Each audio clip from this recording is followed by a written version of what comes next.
This afternoon we have Engin Kirda, who will be talking about most ransomware isn't as complex as you might think.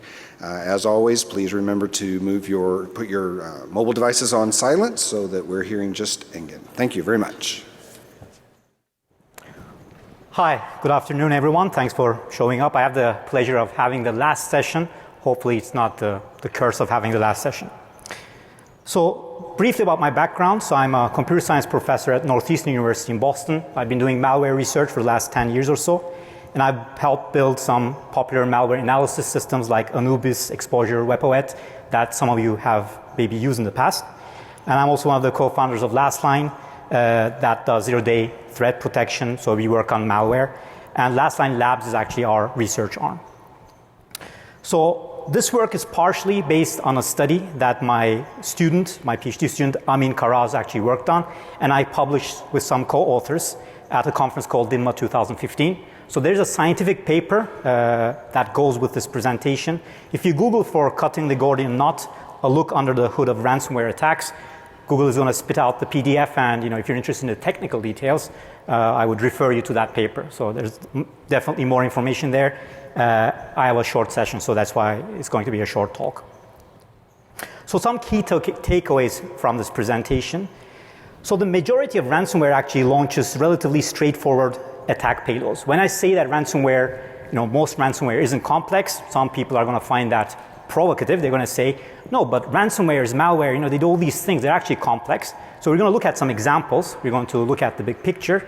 And my aim is to set the problem in perspective and to show you that not all of them actually are as complex. In many cases, we're actually seeing relatively straightforward attacks. And I think there is hope. We should be able to do things to actually detect some of these attacks more efficiently. So things like using bad cryptography or the use of standard cryptography libraries, right? Which is something that we might actually use to detect ransomware. Or sometimes files are deleted, but they're not wiped off disk, right? So you might actually have the chance to recover the data. So not all ransomware is actually equal. So compared to other types of malware, ransomware actually has very distinct predictable behavior, right? So we're going to go through some examples. So malware, ransomware is a specific type of malware, but it does things that are quite unique to ransomware, things like ransom notes with background activity, background noise, change in the entropy of files, right? When things are being encrypted, the entropy of files change. Iteration over large numbers of files. So these are typically things you might not see in other malware or in benign software. So hopefully we should be able to use these things to detect malware, ransomware more effectively. So what are we going to discuss? Well, the significance of the ransomware threat. So definitely it is a threat. I'm not saying that it's not a threat, but not all threats are very complicated, although they might be successful. We're going to look at the complexity and sophistication of attacks. So what do we mean by complexity, and why do most people think that when they hear of ransomware, they think it's actually a very complex thing? What are the attack mechanisms we actually see out there if you look at ransomware at a large scale? And what are the main ransomware weaknesses? So they do certain things, but can we actually use these weaknesses to be able to detect ransomware more effectively? Can we develop technologies that actually use these weaknesses to detect the ransomware? And also I'll be talking about better mitigation. So my aim is to hopefully close Black Hat with a positive message, right? Not all is lost. We should be able to actually do a better job of at least detecting things like ransomware. Just to recap, so everybody knows ransomware, but what are the typical behaviors that we see in a typical ransomware attack? Well, of course, the victim machine would be compromised. Then the ransomware would be installed, right? Once the attack payload is executed, if there is an attack payload, the ransomware would inform the victim of the attack. So compared to other types of malware, this is actually quite distinct behavior, right? Something bad happens to you, you get infected, and the ransomware actually tells you that you have been infected, right? So you don't always have this luxury in other types of malware, but ransomware actually tells you that you've been infected. So the victim would need to pay up, of course, otherwise the data would be kept hostage or it would be destroyed. So any malware that actually fits this category today, we actually say is ransomware. And you've been reading a lot, of course, in media about this because we've been seeing ransomware and people are being attacked. So classic ransomware ransom notes will be something like that. So it is social engineering, of course. It looks like it's coming from the NSA, FBI, all these organizations at the same time. It's also the PRISM system, right? And the attackers are socially engineering the victim into believing that the victim has been caught hosting illegal content, right? And they say if you don't pay up, you're going to be arrested, the government is going to come after you. And many people, of course, especially end users, are technically not sophisticated and they fall for these scams. So one interesting side note, of course, is that there have been cases where the bad guys who were actually hosting illegal content fell for these social engineering scams and they gave themselves up and they went to the police. So maybe that's one good thing that ransomware has done, once in a million years. Here's another example again. These all look quite similar. The computer has been locked. It's supposedly from the FBI. You have to pay up in 3 days, otherwise, you're going to be arrested. And many people actually fall for these things, and that's why ransomware is effective.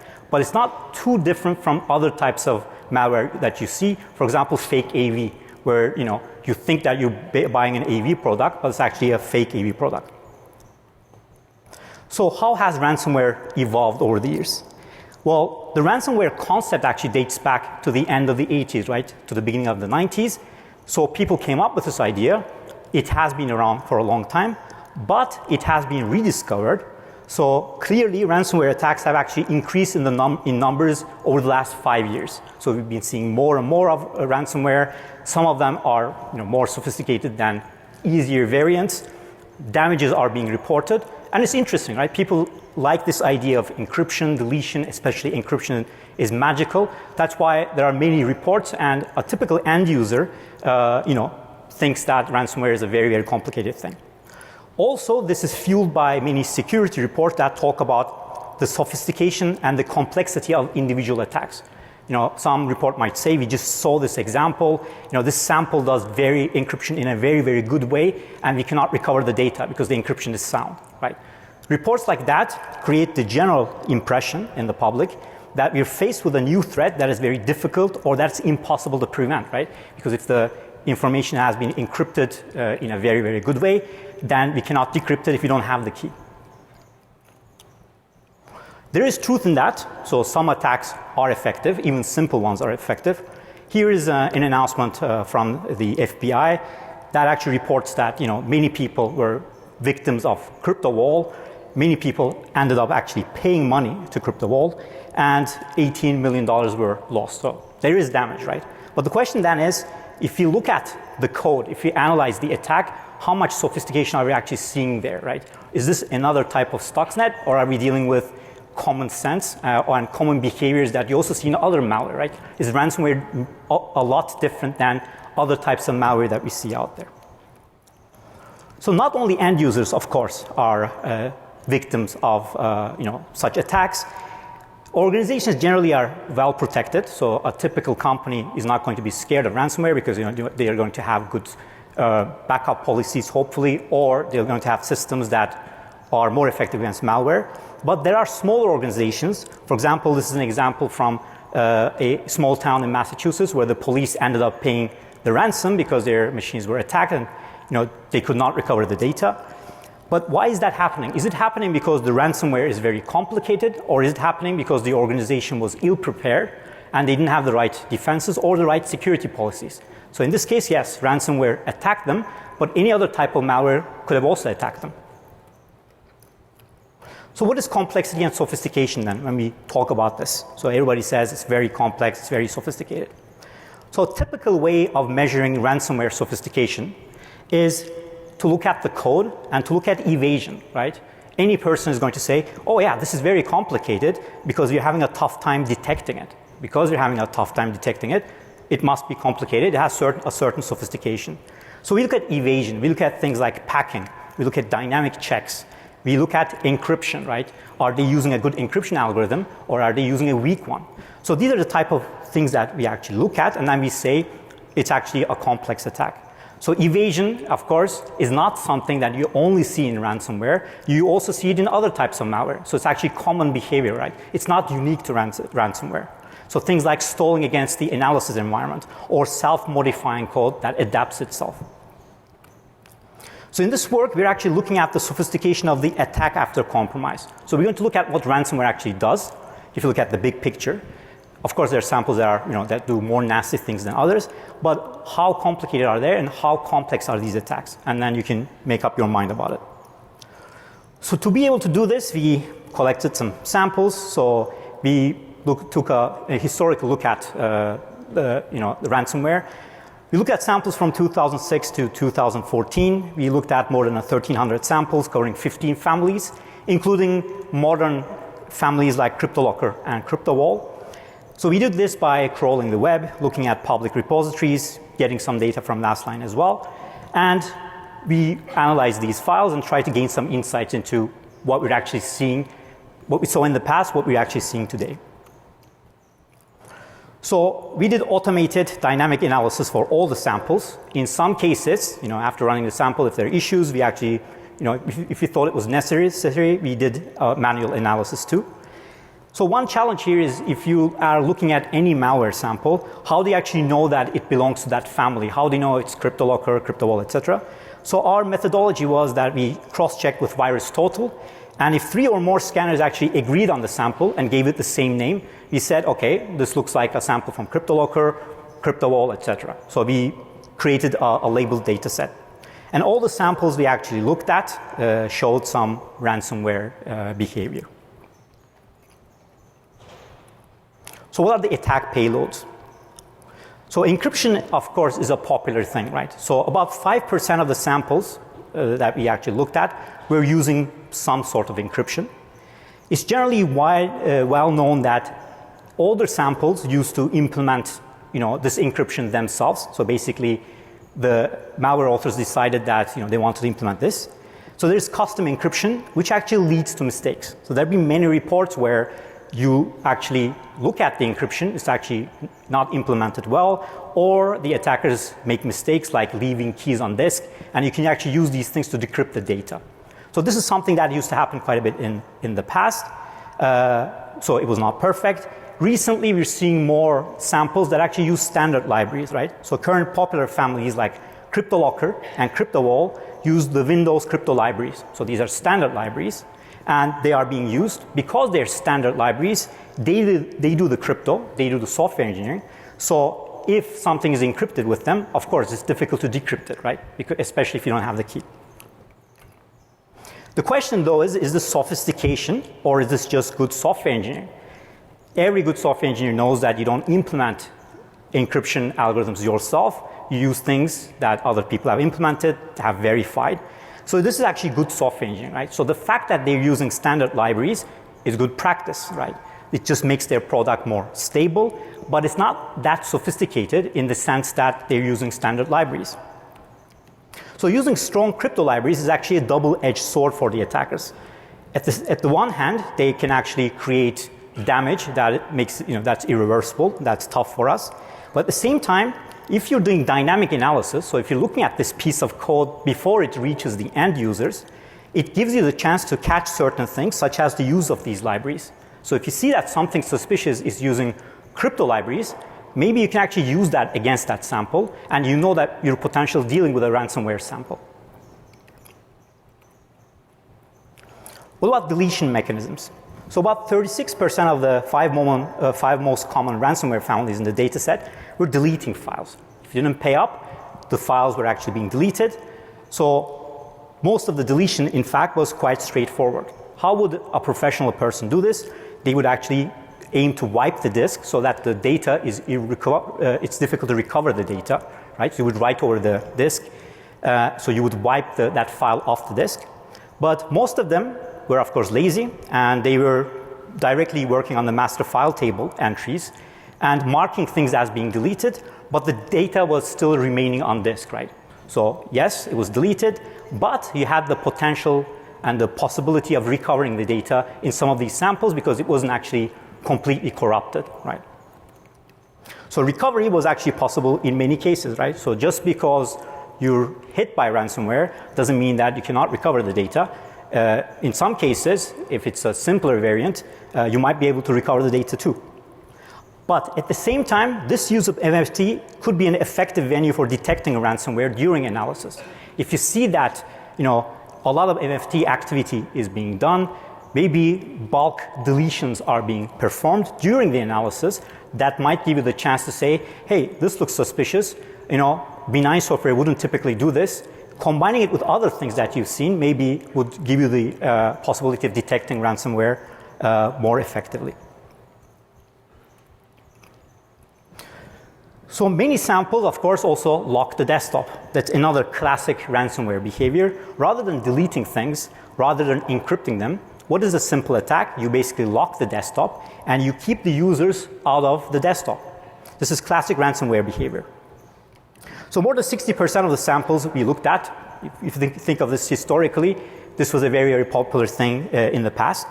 Use things like create desktop to create a persistent new desktop, and you just lock the user out of the machine. And because the end user is not very technically sophisticated, they risk loss, they can't recover the data. But in reality, the data is still there, right? So you do have a chance to recover the data. Another approach is to display HTML pages and disable certain components so that it is actually difficult for the user to get rid of that. So again, they're locked and they can't access their machines. In all cases, though, a message was displayed to the victim, right? So remember the ransom notes that I showed at the beginning? If you think about it, they have very similar messages, right? It says maybe there's a logo, maybe there's the note of a payment. So if you think about it, these messages are quite similar. So we should be able to do some sort of analysis as well to be able to detect these type of attacks, especially if something is locking the desktop and displaying it. So in a way, it's not that complicated also from a defense point of view, because there are things we can do automatically to be able to detect this type of an attack. So locking mechanisms are also typically a nuisance, but the data is typically not harmed. So the data is still there, and if you're a more technically sophisticated user, you can basically unlock your desktop without paying up. Of course, what you're seeing is that if there are simple things, the attackers take the simple route because it's, you still make the money. You don't have to be super complicated. So this is something that we also see in other types of malware, not just in ransomware. They take the easiest path. What about better mitigation, though? So can we actually do things to mitigate this threat in a better way? So the Achilles heel of ransomware actually is that the ransomware has to inform the victim that the attack has taken place. This is actually quite unique to ransomware, and this is something that you don't see in other types of malware. If you look at nasty malware, they try to remain hidden, they try to remain stealthy, they might inject themselves into other processes because if you do a PS, you wouldn't see it running, right? They're trying to hide the activity, and they try to remain hidden over longer periods of time because they're doing bad malicious activity in the background. Compared to that, ransomware actually, as defenders to us, gives the advantage that it actually informs us, right? So it tells us, hey, you've been attacked. I've just encrypted all your files. So from a defense point of view, if you're analyzing something before it reaches the end users, it gives you that advantage. It tells you, I am bad and I've actually infected you. So this behavior is actually inherent in ransomware's nature, right? So this is something that is difficult to change because this is how money is made with ransomware. And there are certain behaviors that are predictable. So things like entropy changes. When you're actually encrypting files, the entropy of that file changes, which is one way that you can detect that the file has been encrypted. Or if a modal dialog is displayed and there's some background activity at the same time, this is something that you can use to detect suspicious ransomware-like behavior. Or accessing honey files. What if you're doing dynamic analysis and you put these files that look like interesting files, but you've created them, and suddenly you see that they're being touched and their entropies change. So somebody's encrypting them. This is behavior that you would not see in a benign sample, but this is something that ransomware would do. So the behaviors actually should be predictable and it should be detectable. So we should be doing a better job in dynamic analysis systems in catching things like that. Let's look at an example. So if you look at Cryptolocker and you run it in a dynamic analysis environment, the types of behaviors you would see would be things like the auto start is modified, right? Why? Because the attacker is trying to make this persistent. Every time you reboot, the same thing is displayed. You would see things like memory activities. You would see network activities. So all sort of things that you would also see in other malware samples would be displayed typically by ransomware too. But one thing that you would see potentially would be evasion attempts, right? So they might be checking for specific image file names, or they might be checking for certain module names that automatically get typically loaded into sandboxes, or they might look for certain indications that the code is running in a sandbox to be able to detect this. So yes, evasion is a possibility, and this is what we actually often say that, say is complexity, but this is not unique to ransomware. But what is unique to ransomware is that you might see file activity. So you might see things like, that this thing is searching for files across mounted drives, or you might see that it's iterating over directories, right? So you run it, there is some evasion, but at the same time it's doing ransomware-like things, right? Because it's trying to encrypt all the files. Very suspicious. If you look at the report, other things you might be able to see would be loaded libraries, right? You see a bunch of libraries that are loaded. There are standard ones, there are kernel operations. But one thing that actually pops up is that it's using crypt-based.dll, right? And what is that? That is actually Microsoft's base cryptographic API DLL. So this by itself doesn't actually tell you that you're dealing with a malicious sample, because benign software could also use this. But when you start combining these things, combining these behaviors, you have cryptography usage, you have something that's actually searching over many files. In some cases, it might be displaying something and doing this in the background. So when you start correlating these things and combining them, we should actually be doing a good job detecting these things. And these behaviors are actually not too complex. So these are actually things that we should be able to catch. So the key takeaways, again, the majority of the ransomware actually launches relatively straightforward attack payload. So if you look at the attack that is taking place, yes, encryption happens, right? And the encryption might be good. But if you're doing some analysis, maybe at a gateway or something, before this thing actually hits the users, you should be able to catch things like the use of standard cryptography libraries. And even after an infection, in some cases, bad crypto is used. There are many examples of that. Or things like files are deleted, but they're not wiped off disk, right? So again, typically malware authors take the easiest path, and they don't always put a lot of complexity into whatever they create. So it's not always Stuxnet that we're talking about. That actually shows a lot of real complexity. So compared to other types of malware that tries to remain stealthy in the background, ransomware actually has very distinct predictable behavior. It does these things, and we know that it does these things. Things like ransom nodes with background behavior. So you might be able to do OCR. So you look at these images maybe automatically, try to extract certain words, and then use them during your detection phase to actually detect malicious code like ransomware. Or the change in the entropy of files. This is actually difficult to hide. So if you see that happening, you know that the file is being encrypted, right? So things like that should give you indication that should allow you to catch ransomware better, with better technology. Or the iteration over large numbers of files. So thanks so much. I have 2-3 minutes for questions if you'd like to ask a question. Otherwise, I'm happy to take questions offline. So I'll be around here. Thank you.